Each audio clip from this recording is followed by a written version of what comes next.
Teaching transitions in a multi-level yoga class can be incredibly challenging. Some of our students have a hard time getting down to the floor or standing back up.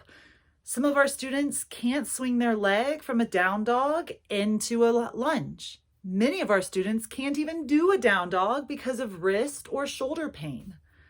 There's a lot of students out there that shouldn't be doing a lot of forward folds because of their lower back pain.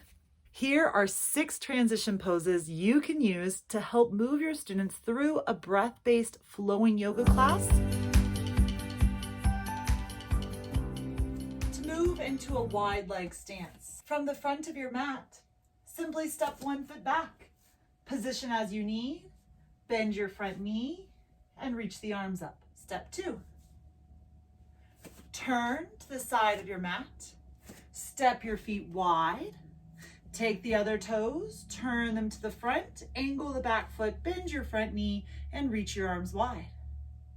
For a more advanced class, add in balancing. Inhale, arms up. Exhale, chair. Lift your toes, lift the foot, extend your legs straight back. Plant the foot down and reach your arms above your head. For an even more advanced class, inhale, arms up. Exhale, chair. Lift your heel, kick your leg back, pause, single leg squats, down. We'll do 3 of them. And then plant your foot, reach your arms up. How do we get our students to the ground without doing big forward folds or sun salutations?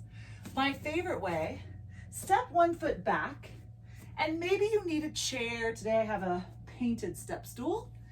Use a chair if you need it, and then slowly drop your knee down to the ground in that lunge position.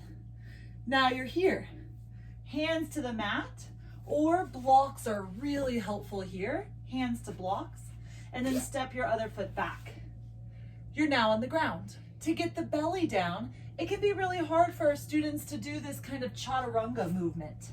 That's a lot of pressure. So you can bring one forearm to the ground and then the other. Inchworm your legs back, and now you're on your belly. Made it. From here, you can do any kind of back bending that you like. All the time, I see my students push up from the ground like that. That's really bad for your low back. You can throw it out a lot easier.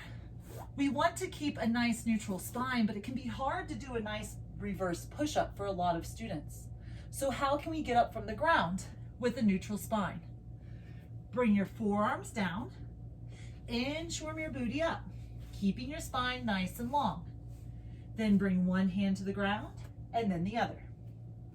Now from here, it can be really hard from a down dog to bring this leg all the way up. We see our students struggle with this all the time. They do this like, and it looks really hard. So how can we bring it into a lunge position? Drop down to the knees and then start to bring your leg up. You can come to just one hand as you swing the leg around. Good. Now we're here. To come all the way to standing, lift your back knee and step forward. For a lot of our students, these big movements like a swan dive are going to be really hard on their low back. It can cause a lot of low back pain.